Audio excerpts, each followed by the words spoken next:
Bismillahirrahmanirrahim. Assalamu alaykum, hürmetli qarindoshlar. Bugün Allah Taala'nın El-Vahhab degan ismi haqida to'xtalamiz. Allah Taala'nın El-Vahhab degan ismi Qur'on Karimda 3 o'rinda kelgan.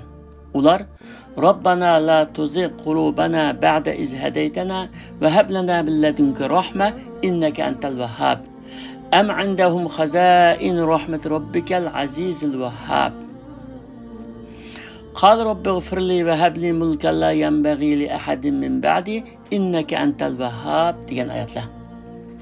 El-Vahhab Allah Taala'nın bendelerge nihayet köp bergüçi ve hemişe ata ihsan kılgıçı, bedelsiz ata kılgıçı, talep kılmasımı berişini davamlaştırgıçı işkelligini ifadaleydiğen katta ismidir.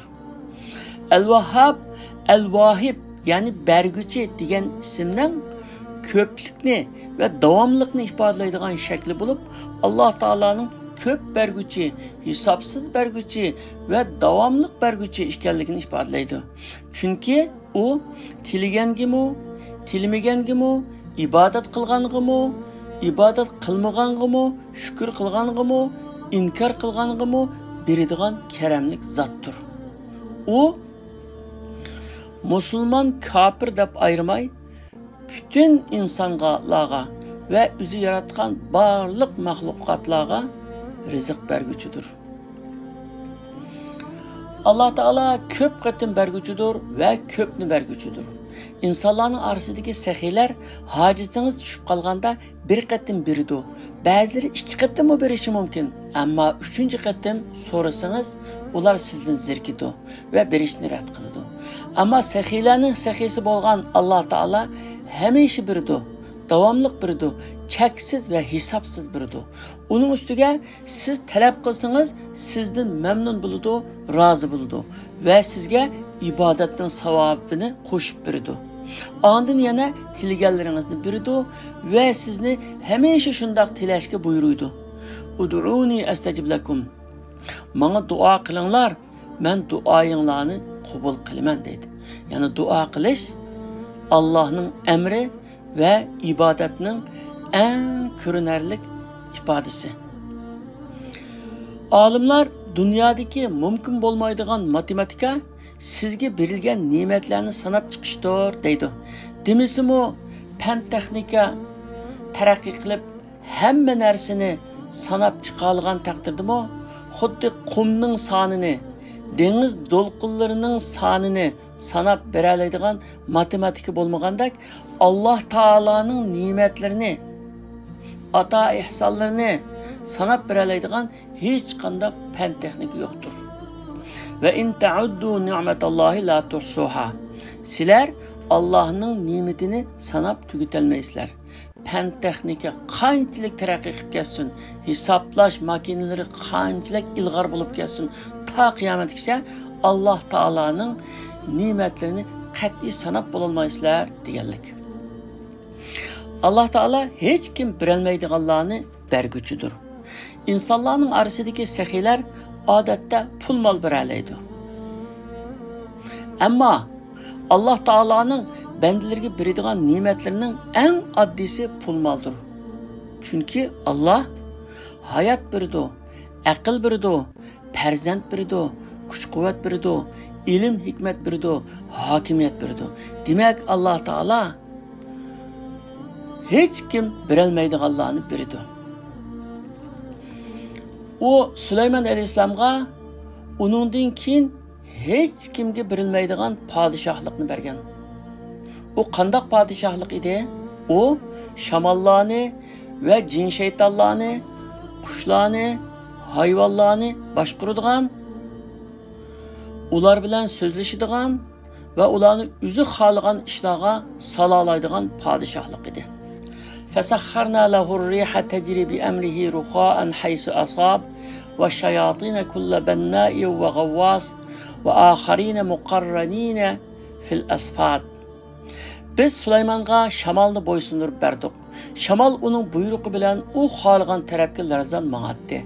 Hem de onunla usta binakar ve gavvas şeytanlarının hemmisini yana zincirler bilen bağlangan nurgun şeytanlarını boysundurup berdik. وَوَرِثَ سُلَيْمَانُ دَاوُودَ وَقَالَ يَا أَيُّهَا النَّاسُ عُلِّمْنَا مَنطِقَ الطَّيْرِ وَأُوتِينَا مِنْ كُلِّ شَيْءٍ إِنَّ هَذَا لَهُوَ الْفَضْلُ الْمُبِينُ وَحُشِّرَ لِسُلَيْمَانَ جُنُودُهُ مِنَ الْجِنِّ وَالْإِنسِ وَالطَّيْرِ فَهُمْ يُوزَعُونَ. Süleyman atası Davud'a varislik kıldı. O, iyi insanlar, bizge kuşlarının tili bildirildi ve ihtiyaçlık bolgan hemme nersi birildi. Bu elbette Allah'tan kelgen op-oçuk ihsandır dedi. Süleyman'ın cillardan, insanlardan ve kuşlardan bolgan koşulları onun huzurunda toplandı. Ular vazifelerge tertiplik taksimlenetti. Demek Allah Teala mümkün emaslarni bergüçüdür. Allah Teala'nın bizge bergenleri bek çoğ ve bek cık. Biz insanlar üzümüzdeki nimetlerinin kıymetini bilmeyimiz. Eğer biz bunu bilsek, Vahhab'nın manisini bilgen ve Allah Teala'dan hemmeni tilgen bulattık. Bizning vücudumuzdaki her bir a'za birerden baylıktır. Hiç kim üzüdeki baylıklardan birersidan vaz geçelmeydi o ve kıymet bahağımı satmaydı. Karun'un baylıkıdak baylıkı ega bolgan yoki dünyanın bütün baylıkları kuludu bolgan bir ama adam bar. O sizning bir ko'zingizni setib olish uchun sizga bütün bayliqini beradigan bo'ldi deb faraz qilayli. Siz bir ko'zingizni qancha pulga sotarsiz? Siz rostilla ko'zingizni beramsiz? Balki hech bermaysiz. Bu biz his qilmayotgan o'zimizdagi bayliqlardan aram bir tanesi. Siz o'zingizdagi bayliqlarning naqadar qimmatli, ne kadar köp ve ne kadar çoğ ekanligini bilemsiz? Ularni sanab çıkmakçı bolsanız çokum aciz kelisiz. Çünkü sanab bulalmaysiz. Bizning elivatkan nefisimiz mu? Alohida katta baylık ve çoğ nimettir. Biz algan her bir nefes bir tirilishdir. Çünkü nefes to'xtab qolsa o'ladigan gap. İnsanlar özlerini ölümden kutkuzup koygan birisini qat'iy unutmaydı. Ömür boyu onunğa hürmet bildirdi. Ama o insanların tolisi günde 20 bin qatim özünü ölümden kutkuzup koygan ulug' Rabbiga şükür kılmaydı. Bu acayip tuzkorluk. Çünkü normal bir insan bir günde 20 bin qatimga yakın nefes alır ekan. Her bir nefes bir hayatlık demek. Bu hayatta biz gündelik ihtiyaçlık nerselerimizin hemmesini pulga setip alımız. Mesela nan, su, tuz, sey, meyve, gaz, tok, kiyim-kechak ve başkalar. Ama Allah Teala bizge ata kılgan can, ruh, akıl, hidayet, vicdan, söygü, muhabbet, huzur, hoşallık ve amanlık katarlık manevi baylıklarımız ve köz, ağız, burun, kulak, kol, put katarlık sezgür azalarımız, şundakla mine, yürek, öpke, börek, aşkazan katarlık reis azalarımız için biz bir tinmi pul tülmedik. Eğer pul tüleşke buyurulgan bolsak kandak kılarıdık. Demek Allah Teala hemmesini bizge biz sormasdan biz bununla ihtiyacımızı his kılıştan burun bizge berip etdi. Allah Teala mümkün emaslarni berdi. Zakariya aleyhisselam amalga eshishini tasavvur qilg'ili bo'lmaydigan ajoyib g'aroyib bir tilakni tilaydi.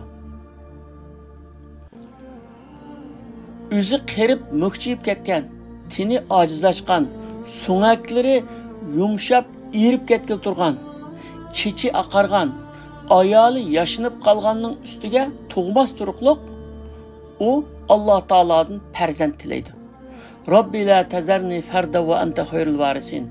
Ey Robbim, meni varissiz yolg'iz qo'ymagin, sen eng yaxshi varissan deydi. Barliq ehtimollar bu arzuning amalga oshmaydiganligini kuchlantiradi. Ya'ni bu yoshdagi odamning bolasi bo'lishi mumkin emas edi. Lekin bu deyish bilanlar hamma mumkin emaslarni mumkin qildigan Alloh taologa nisbatan bu qiyin ish emas edi. Shunga uningga Yahya ismli farzandni ato qildi. Zakariya alayhissalomning munu duosi texmi ajoyib g'aroyib edi. Fahabni min ladunka valiyan yarisuni va yarisu min ali Yaqub vaj'alhu radiya. Sen bana öz pezlingdan bana varis bo'ladigan, Yaqub avlodiga varis bo'ladigan bir yaxshi farzand ato qilgin. Ey Robbim, uni sening roziligingga erishadigan biri qilgin, deydi. Zakariya alayhissalom Alloh taolodan farzand tilash bilan kifoya qilmadi, balki o'ziga varis bo'ladigan, Yaqub alayhissalomning avlodlariga varis bo'ladigan, Alloh taoloni rozi qildigan mushundoq muayyan sifatlik farzand ato qilishini tilidi. Ya'ni maxsus bir farzandni Alloh taologa zakaz qildi desak bo'ldamdi. Shundoq tursimi Alloh taolo uning tiligini berdi.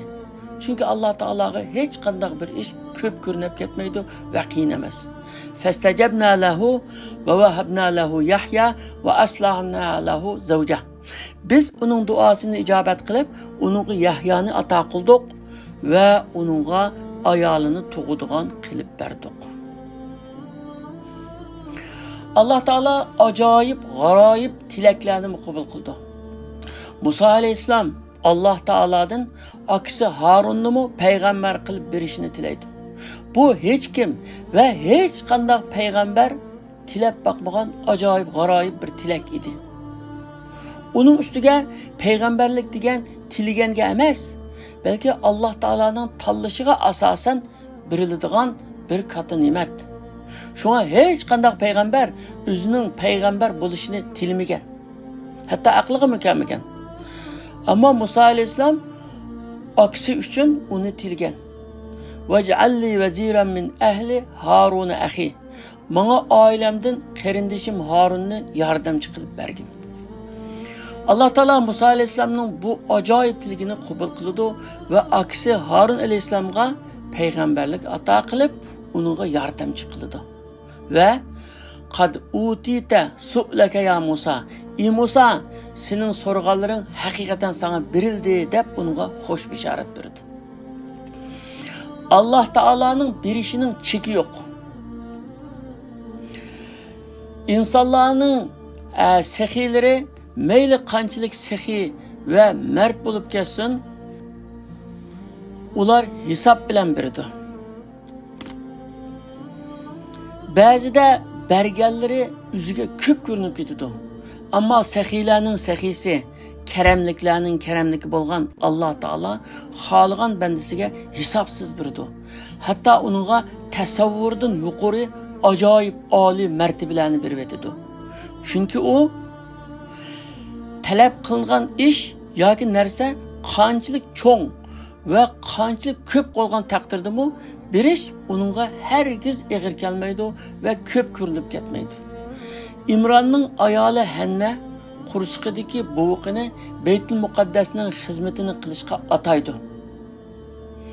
Chunki u buvoqni o'g'il deb o'ylaydi. Lekin Alloh taolo Hannaga o'g'ildinmi yaxshi, iffat obidisi, go'zal axloqli, diyonatlik bir qiz farzand ato qildi. Ondan uning bilan kifoya qilmay, u qizni insoniyatning ulgilaridan biri, irodalik 5 cho'ng payg'ambarning 4-chisi bo'lgan Iso alayhissalomning onasi qildi. Hanna Alloh taolaga duo qilgan vaqtida duoyining bunchalik barakatli bo'ladiganligini o'ylabmi boqmagan bo'lg'iydi. İbrahim alayhissalom Alloh taoladan itoatman farzand talab qilib, Robbana vaj'alna muslimayna laka va min zurriyatina ummatan muslimatan laka. Ey Robbimiz, ikkimizni o'zingga itoatman qilgin. Ya'ni meni va o'g'lim Ismoilni o'zingga itoatman qilgin.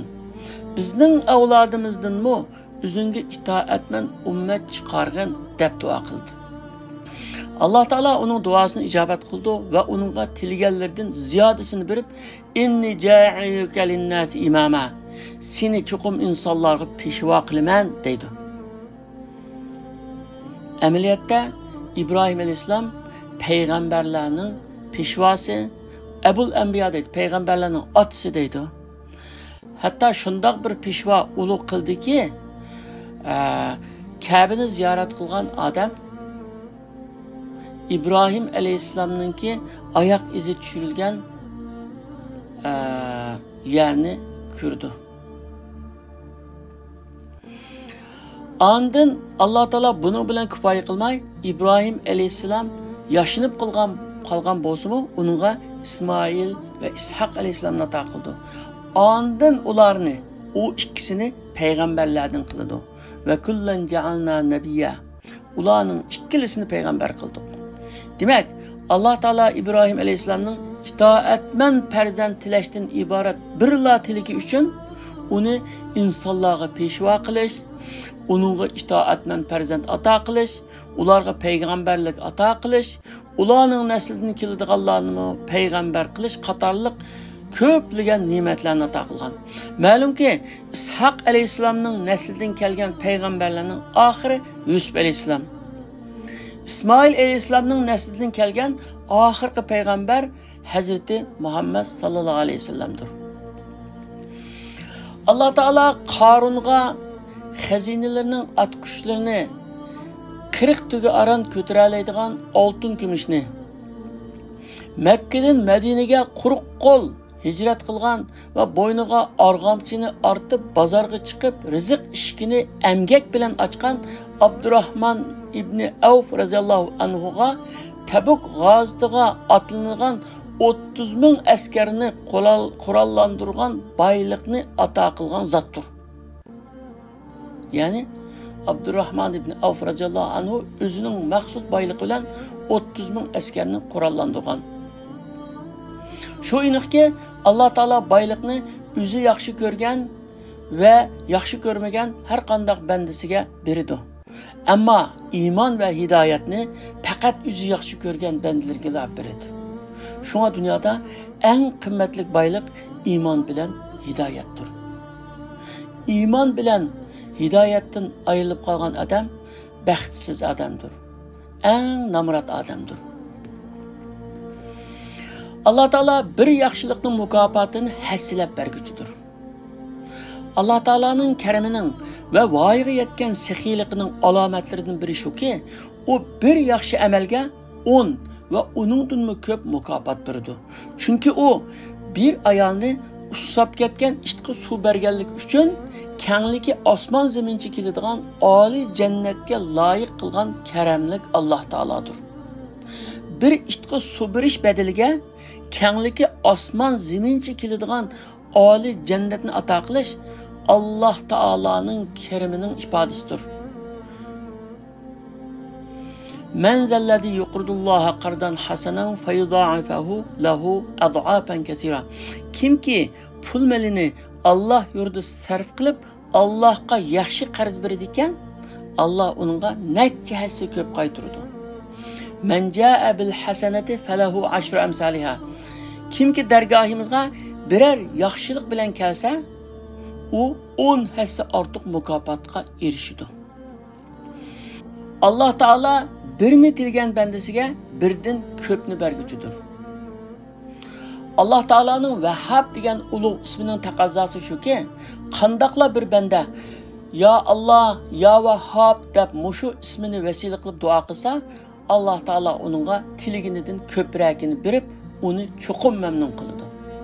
Süleyman aleyhisselam öz vaqtida mushu ulug' ismni tilga olib mundaq duo qilgan. Qal Rabbighfirli va habli mulkan la yanbaghi li ahadin min ba'di innaka antal Vahhab. Rabbim bana mağfirat qilgin.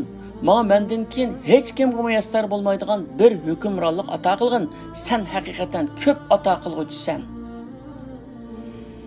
U Allah Taoladan katta hukmronlik emas, faqatla keyin hech kimga muyassar bo'lmaydigan bir hukmronlik tilgan edi.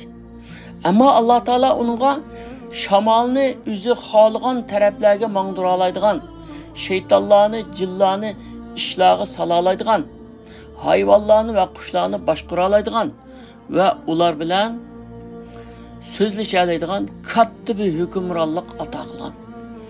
Alloh taolo Sulaymon alayhissalomning bu duosidan killa mundaq degan: "Fasakharna lahu riha tajri bi amrihi ruhaan haysu asab va shayatin kull banna'in va gawwas va akharina muqarranin fil asfat." Biz Sulaymonga shamolni bo'ysundirib berdik. Shamol uning buyrug'i bo'yicha u xohlagan tarafga larzon mang'atdi hamda uningga usta binokor va g'avvos shaytonlarning hammasini yana zanjirlar bilan bog'langan nurg'un shaytonlarni bo'ysundirib berdik. Faqir oilasidan amdila balog'atga yetgan yoshida ayrilib, ilm tahsil qilish yo'lida dunyoning g'urbat ko'chalarida necha 10 yil tamtirab yurgan birisi bo'lish suputim bilan anamdan tuyuqsiz yetim qolgan uka singillarimni o'zi yolg'iz qatorga qo'shgan va meni o'g'lim o'qig'in, bilim olg'in deb yuragiga toshni qo'yib turib, yotlarning davlatiga tanho avatgan fidokor dadamni haj qildirishni bek arzu qildim. Ammo mening chet elda bo'lganligim, chet elda o'qiganligim sababli dadamga pasport bijirib berish qat'iylik bilan rad qilingan edi. U rad qilingandan keyin Alloh taologa duo qilib arzimni u zotga aytishdan boshqa hech qanday choram qolmagan edi. Faqir Alloh taoloning Vahhab degan ulug' ismini ve o'zimning oz to'la amalini vasila qilib duo qildim. Dadamni haj qildirishni tiladim.